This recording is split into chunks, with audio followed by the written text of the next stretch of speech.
Hello दोस्तों, आज जो है हम क्लास 10th मैथ का जो है वो जो एनुअल एग्जामिनेशन 2024 का था उसका जो है आज हम लोग क्वेश्चन पेपर का जो ऑब्जेक्टिव है वो सॉल्व करेंगे। ठीक है दोस्तों,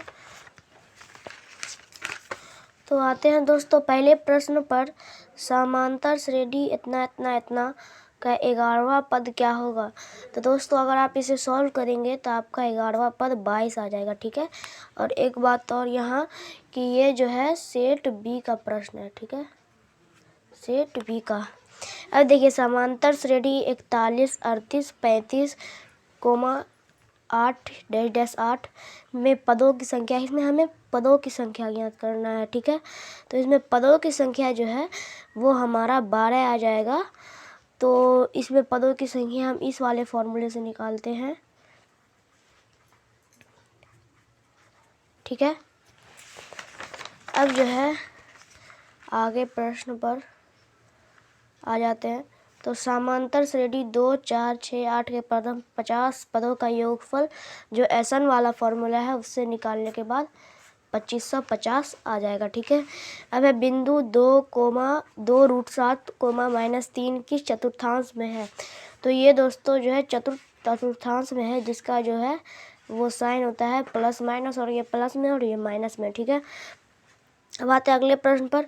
बिंदु 2 cos थीटा, 0 तथा 0, 2 sin थीटा के बीच की दूरी है। ठीक, यहाँ पर जो है ये हमारा बी हो जाएगा 2। ठीक है, जो इन दोनों में कॉमन है साइन थीटा और कॉस थीटा में, वही इसका उत्तर हो जाएगा यानी 2। अब आते हैं छठे प्रश्न पर। सरल रेखाएं x बराबर -2 y बराबर 3 का कटान बिंदु है। तो ये कटान बिंदु कहाँ हो जाएगा दोस्तों, तो -2, 3 पर हो जाएगा। ठीक है,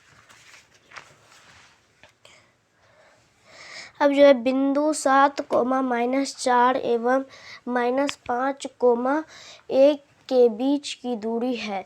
तो इसके बीच की दूरी हमारा 13 है। ठीक है, y अक्ष पर वह बिंदु जो बिंदु है इतना इतना एवं इतना इतना से समदूरस्थ हो। समदूरस्थ तो बिंदु 0, -2 है। ठीक है, अब PQRS एक आयत है जिसके शीर्ष P00, Q 60, R 62 एवं S 02 है, तो आयत का क्षेत्रफल होगा। तो यहाँ पर देखिए अगर ये एक डायग्राम है तो ये पहला पॉइंट, दूसरा, और ये यहाँ पर है। ठीक है, हाँ ये ऐसा आयत है। अब इसमें ये है 6 और ये है 2, तो 6 दूना 12 हो जाएगा इसका सही उत्तर। ठीक है, अब जो है दोस्तों यहाँ देखिए 10वां प्रश्न। यदि A 0 B 0 0 C O B यदि किसी त्रिभुज ABC का शीर्ष हो तो ABC का जो है वो क्षेत्रफल होगा। इन यानी ये A और B हमारा लंब और आधार हो जाएगा, तो इसका फॉर्मूला ये हो जाएगा। ठीक है, क्षेत्रफल का। अब यहाँ है यदि Px बराबर x का पावर 4 -5x + 6 है एवं Qx बराबर 2 - x² हो तो Px बटा Qx का घात, यानी जब हम Px में Qx से भाग देंगे तो घात क्या आएगा। पहला तो हमारा x² है, इससे अगर भाग देंगे तो पहले ही हमारा x² निकल जाएगा, जो कि इस प्रश्न का उत्तर हो जाएगा। ठीक है, तो x² आया तो उसका घात हो जाएगा 2, तो जो ये इस प्रश्न का उत्तर हो जाएगा। अब दोस्तों देखिए निम्नलिखित में कौन द्विघात समीकरण है। तो द्विघात समीकरण दोस्तों आपका ये हो जाएगा। ये क्यों नहीं होगा, क्योंकि इसका घात 1/2 है। ये क्यों नहीं होगा, क्योंकि यहाँ इसका घात ऊपर करने पर माइनस में आ जाएगा। और ये क्यों नहीं होगा, क्योंकि इसका घात भी ऊपर करने के बाद माइनस में आ जाएगा। तो हमारा ऑप्शन डी राइट आंसर हो जाएगा। ठीक है, अब आते हैं 13वें प्रश्न पर। यदि द्विघात समीकरण x² + 2kx + 4 = 0 का एक मूल 2 हो तो k का मान होगा। तो इसमें दोस्तों k का मान जो है वो -2 हो जाएगा सॉल्व करने पर, जब हम x का जो मान है x का मान वो हम 2 रखते हैं। ठीक है, अब देखिए यदि x + 3, ax² + x + 1 का एक गुणनखंड हो तो, यानी x + 3 जो है ax² + x + 1 का एक गुणनखंड है, तो a का मान हमारा 2/9 हो जाएगा, जो कि सॉल्व करने पर हमें मिल जाएगा आसानी से। ठीक है दोस्तों, दोस्तों अब 15वां प्रश्न है, पी के किस मान के लिए द्विघात समीकरण p x square minus 2x plus 3 बराबर 0 के मूल वास्तविक एवं समान होंगे। यानी हमें यहाँ पर पी का ऐसा मान चाहिए जिससे जो है यहाँ पर हमारा जो विवेचक हो जाएगा वो 0 आ जाएगा। तो उसके लिए हमें 1/3 अगर हम पी का मान लेंगे तो ये हमारा विवेचक जो है वो 0 आ जाएगा। ठीक है, अब यहाँ है 16वां प्रश्न, द्विघात समीकरण 6x square minus 3x plus 5 बराबर 0 के मूल की प्रकृति क्या होगी। अब यहाँ पर अगर आप d बराबर b स्क्वायर माइनस 4ac बराबर फॉर्मूला लगा के चेक करेंगे तो ये वास्तविक नहीं होगा। ठीक है दोस्तों, अब दोस्तों यहाँ यदि द्विघात समीकरण x square plus x minus 20 बराबर 0 का एक मूल 4 हो तो इसका दूसरा मूल होगा। तो दोस्तों इसका दूसरा मूल जो है वो -5 आ जाएगा सॉल्व करने पर। ठीक है, अब यदि द्विघात समीकरण x square plus 6x plus 5 बराबर 0 के मूल अल्फ़ा और बीटा हो तो अल्फ़ा प्लस बीटा स्क्वायर का मान होगा। तो अल्फ़ा प्लस बीटा स्क्वायर का मान 36 हो जाएगा। ठीक है, द्विघात समीकरण p x square minus q x plus r बराबर 0 तो comma p not equal to 0 के मूल हैं, यानी ये फॉर्मूला हो जाएगा। ठीक है,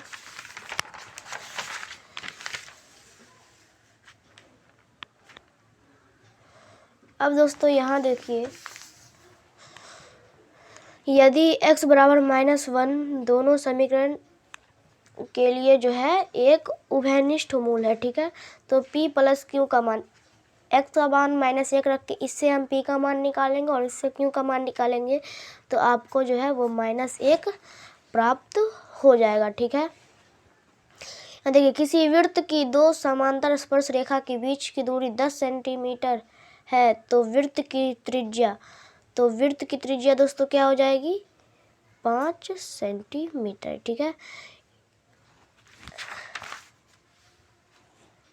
दोस्तों यहाँ पर दो वृत्त यदि बाह्य रूप से परस्पर स्पर्श करते हो तो उभयनिष्ठ स्पर्श रेखाओं की संख्या क्या होगी। यानी दो वृत्त जो है ऐसे स्पर्श हो रहे हैं तो उभयनिष्ठ स्पर्श रेखा सिर्फ एक ही जाएगी जो इन दोनों को स्पर्श करते हुए जाएगी, तो ऑप्शन ए हो जाएगा राइट आंसर।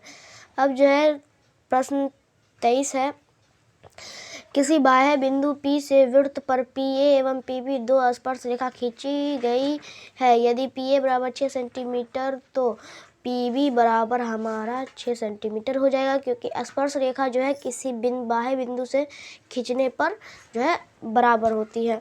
यदि 3 सेंटीमीटर त्रिज्या वाले एक वृत्त पर खींची गई स्पर्श रेखा परस्पर 60 डिग्री के कोण पर झुकी हो तो प्रत्येक स्पर्श रेखा की लंबाई है 3√3 सेंटीमीटर। ठीक है,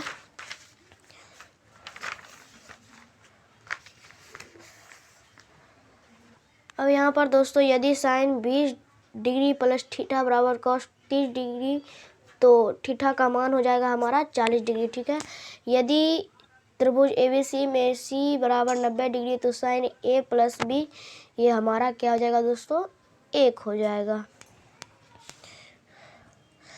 अब देखिए दोस्तों, sec square 23 degree minus tan square 23 degree plus 2 ये जो है 3 के बराबर हो जाता है। ठीक है दोस्तों, अब जो है यहाँ 28वां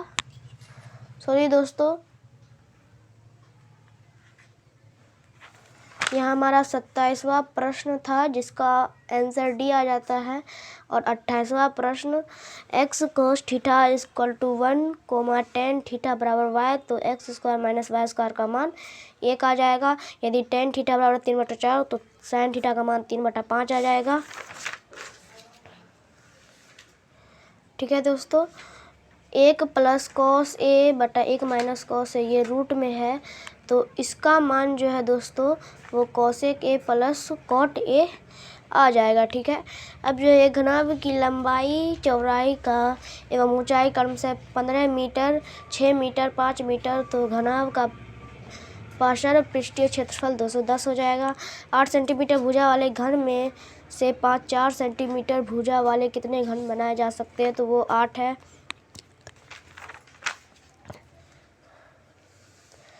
यहाँ धातु के 3 घन जिसके किनारे क्रमशः 3, 4, 5 सेंटीमीटर को पिघलाकर एक घन बनाया जाता है, तो इसका पाषाण पृष्ठीय क्षेत्रफल 144 आ जाएगा। दो बेलन की त्रिज्या का अनुपात 2:3 है, तो उनकी ऊंचाइयों का अनुपात 5:3 है, तो उनके आयतनों का अनुपात 20:27 हो जाएगा। ठीक है दोस्तों, यदि बेलन के वक्र पृष्ठ का क्षेत्रफल 1760 सेंटीमीटर तो इसकी आधार की त्रिज्या 14 सेंटीमीटर हो, तो इसकी ऊंचाई होगी 20 सेंटीमीटर। ठीक है, एक धातु के पाइप की बाह्य त्रिज्या 4 सेंटीमीटर और आंतरिक त्रिज्या 3 सेंटीमीटर, यदि इसकी लंबाई 10 सेंटीमीटर हो तो धातु का आयतन 220 सेंटीमीटर क्यूब हो जाएगा। यदि किसी शंकु के आधार की त्रिज्या r एवं इसकी त्रिज्या की ऊंचाई l हो तो शंकु का वक्र पृष्ठ पाई r l हो जाएगा, जो कि फॉर्मूला है। अब यहाँ जो है दोस्तों 14 सेंटीमीटर व्यास वाले अर्धगोले का कुल पृष्ठीय क्षेत्रफल 147 पाई सेंटीमीटर स्क्वायर हो जाएगा। एक शंकु का आयतन 70 सेंटीमीटर, यदि इसके आधार का क्षेत्रफल 314 सेंटीमीटर, इसको ऊंचाई 15 सेंटीमीटर हो जाएगा। तो दोस्तों यदि एक गोले की त्रिज्या 2r है तो इसका आयतन 32 पाई r³ हो जाएगा। 41वां प्रश्न है, √64/81 प्लस √16/9 ये एक परिमेय संख्या है। दो अपरिमेय संख्या 3 प्लस √6 तथा 3 माइनस √5 का गुणनफल एक अपरिमेय संख्या हो जाएगा। ठीक है, अब 43वां प्रश्न है, 0.3 इसके ऊपर रैंकिंग प्लस 0.4 के ऊपर रैंकिंग का सरलतम रूप है वो 7/9 हो जाएगा। यदि 156 बराबर 2x गुने 3y गुने 13z हो तो x plus y plus z का मान 4 हो जाएगा। तो दोस्तों यहाँ पर अब √10 गुने √15 अपरिमेय संख्या है। ठीक है, यहाँ p/2 का पावर n गुने 5 का पावर n के रूप में 105 को लिखा जा सकता है 21/2 का पावर 3 गुने 5 का पावर 2। ठीक है, यदि दो संख्याओं का मौसो बराबर 25 और 950 हो तो संख्याओं का गुणनफल होगा 1250। ठीक है, 1250 इसका सही उत्तर हो जाएगा। चलिए दोस्तों 48वें प्रश्न पर, यदि भाग एल्गोरिथम a बराबर b³ प्लस r में b बराबर 61, q बराबर 27, r बराबर 32 हो तो a का मान हमारा सॉल्व करने पर 1679 आ जाएगा। ठीक है, अब जो है 39वां प्रश्न है, 49वां प्रश्न, क्यों का एक धनात्मक पूर्णांक है कि यदि क्यों एक धनात्मक पूर्णांक है तो कौन धनात्मक विषम पूर्णांक है, तो वो 6q प्लस 1 हो जाएगा। ठीक है दोस्तों, अब दोस्तों यहाँ है दो लगातार विषम संख्याओं का मौसो होता है तो वो 1 होता है, और इसके बाद 10 5 इंटू 10 25 इंटू 10 30 इंटू 10 65 इंटू 10 85, ये दोनों जो है यानी इन सभी का जो है वो 1/√3 आ जाएगा। cos 38 cos 52 minus sin 38 sin 52 बराबर हमारा क्या आ जाएगा दोस्तों, 0 आ जाएगा। ठीक है, अब इस प्रश्न को सॉल्व करेंगे तो इसका मान 1 ही आएगा। यदि 10 इंटू अल्फ़ा प्लस बीटा बराबर √3 और 10 थीटा बराबर 1/√3 तो 10 बीटा का मान है तो ये 1/√3 हो जाएगा।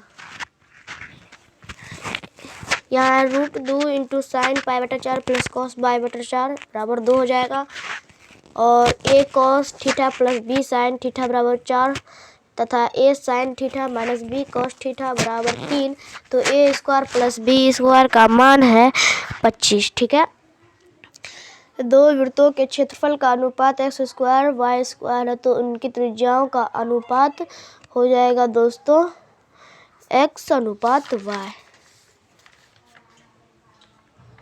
ठीक है दोस्तों, किसी वृत्त का क्षेत्रफल 49 पाई वर्ग सेंटीमीटर है, उसका व्यास जो है 14 सेंटीमीटर हो जाएगा। 5 चक्करों में 14 सेंटीमीटर त्रिज्या के पहिए के द्वारा तय की गई दूरी 440 सेंटीमीटर। एक वृत्त का क्षेत्रफल एवं एक वर्ग के क्षेत्रफल बराबर है, तो उनकी जो है परिमिति का अनुपात होगा। तो ये रूट पाई अनुपात 2 हो जाएगा। ठीक है। अब यहाँ दोस्तों यदि 2a + 3b = 8 एवं 3a - 4b = -5 हो तो a का मान 1 और b का मान 2 हो जाएगा। रैखिक युग्म इतना और इतना है और संगत युग्म है। समीकरण इसका आलेख जो है वो समांतर सरल रेखीय हो जाएगा। तो यहाँ जो है दोस्तों 64वां प्रश्न समीकरण निकाय इसका और इसका कितने हल है, तो एक और केवल एक हल होंगे। एक किस मान के लिए समीकरण निकाय इतना के अनंत हल है 10। अब यहाँ पर दोस्तों 66वां प्रश्न निम्नलिखित में से कौन समांतर श्रेणी है, तो ये 0 -4 -8 -12 का है। ठीक है। अब p के किस मान के लिए पद इतना और इतना समांतर श्रेणी में है, वो हो जाएगा 4। यदि an समांतर श्रेणी 3, 8, 13, 18 का nवां पद है तो a 25 - a 10 का मान हो जाएगा दोस्तों 75। अब दोस्तों यहाँ समांतर श्रेणी का दूसरा पद 13 है। ठीक है। समांतर श्रेणी का दूसरा पद 13 है तथा इसका पांचवा पद 25 है, तो श्रेणी का सारवंतर हो जाएगा दोस्तों 4 हो जाएगा। दोस्तों 70वां प्रश्न है यदि समांतर श्रेणी के प्रथम n पदों का योग 5n - n² है तो समांतर श्रेणी का सारवंतर या दोस्तों वो 2 हो जाएगा। निम्नलिखित में से कौन बहुपद नहीं है, तो ये बहुपद दोस्तों हमारा नहीं है। बहुपद इतना इतना इतना का घात है तो इसका घात जो है वो 11 हो जाएगा। बहुपद x² - 11 के शून्य √11 और -√11 हो जाएगा। ठीक है। अब जो है यहाँ पर अगला प्रश्न है यदि -2 एवं -3 द्विघात बहुपद x² + a + 1x + b के शून्य हो तो हमारा जो है वो a का मान -2 और b का मान -6 हो जाएगा। ठीक है। अब 75वां प्रश्न है यदि बहुपद x² - 9x + a के शून्य का गुणनफल 8 है तो a का मान भी हमारा 8 ही हो जाएगा। निम्नलिखित में से किस द्विघात बहुपद के शून्य 4 एवं -2 है, तो वो x² - 2x - 8 के है।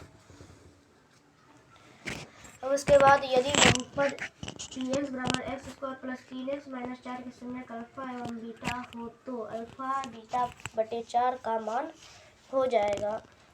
तो ये जो है -1 आता है। ठीक है। अब यहाँ यदि बहुपद qx का एक शून्य -3 हो तो qx का एक गुणनखंड होगा x + 3।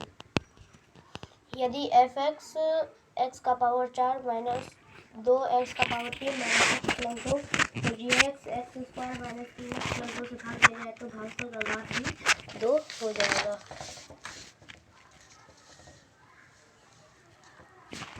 ठीक है। अब 80वां प्रश्न है यदि बहुपद x² - 3x + 1 - 5 के शून्य का अल्फा और बीटा हो तो अल्फा + 1 बीटा + 1 का मान हो जाएगा -4।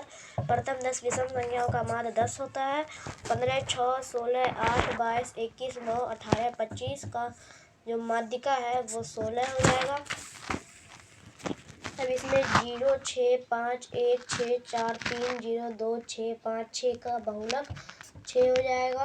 एक बारमता बंटन के माध्यिका एवं बहुलक क्रमशः 4, 48 - 64 एवं 46 - 5 2 है तो इसका माध्य होगा 49.70। ठीक है। यदि 5 प्रेक्षणों x + 2 x + 4 x + 6 x + 8 का मान 11 है तो x का मान हमारा 7 हो जाएगा।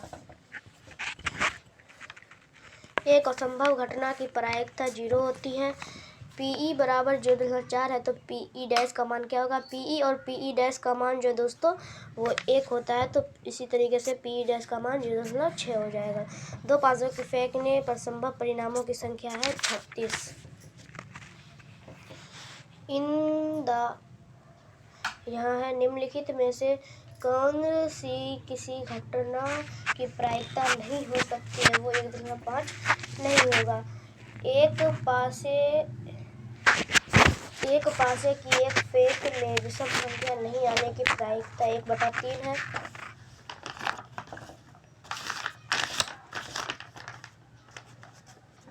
सॉरी दोस्तों, इसमें 1/3 नहीं होगा, 1/2 हो जाएगा। ठीक है, अब जो है यदि P a/2, 4 बिंदु a -6, 5 एवं b -2, 3 को जोड़ने वाले रेखाखंड का मध्य बिंदु है, तो a का मान -4 हो जाएगा। यदि 3 बिंदु एक रैखिक हो तो उनसे बने त्रिभुज का क्षेत्रफल क्या हो जाएगा? 0। यदि ABC के अनुसार a -1, 0, b 5, -2 एवं 8 हो तो उसके केंद्र के निर्देशांक 4, 0 हो जाएगा। अब दोस्तों यह 94वां प्रश्न है। यदि त्रिभुज ABC में AD BAC का अर्धक तथा AB बराबर 10 सेंटीमीटर, AC बराबर 14 सेंटीमीटर, BC बराबर 6 सेंटीमीटर, तो DC का मान 3.5 सेंटीमीटर हो जाएगा। त्रिभुज ABC में DE समांतर यानी पैरेलल है BC के, इस प्रकार है कि AD बटा DB बराबर 3/5। यदि AC बराबर 5/6 सेंटीमीटर है तो AE का मान हो जाएगा हमारा 2 सेंटीमीटर। फिर दोस्तों यदि दो समरूप त्रिभुज समकल भुजाओं का अनुपात इतना है तो उनके परिमापों का अनुपात 5:6 हो जाएगा। त्रिभुज ABC में AB बराबर 6√3 सेंटीमीटर, AC बराबर 12 सेंटीमीटर तथा BC बराबर 6 सेंटीमीटर, तो कोण भी 90 डिग्री हो जाएगा। यदि समबाहु त्रिभुज ABC में 12 सेंटीमीटर तथा समबाहु त्रिभुज में 6 सेंटीमीटर, तो इनके क्षेत्रफलों का अनुपात 4:1 आ जाएगा। ठीक है, अब दोस्तों 99वां प्रश्न आप पढ़ लीजिएगा। इसका जो उत्तर जो है वो 81:49 आ जाएगा। और एक समबाहु त्रिभुज की एक भुजा 12 सेंटीमीटर हो तो इसकी ऊंचाई जो है 6√3 सेंटीमीटर हो जाएगा। तो यहाँ तक हमारा ऑब्जेक्टिव सेशन खत्म होता है। तो आप लोग कमेंट में बताइएगा कि आपको जो है वो 50 आप जो उत्तर किए थे 100 तक में, उसमें आपका ना सही होता है। ठीक है दोस्तों, तो मिलते हैं नेक्स्ट वीडियो में। तब तक के लिए जय हिंद, जय भारत।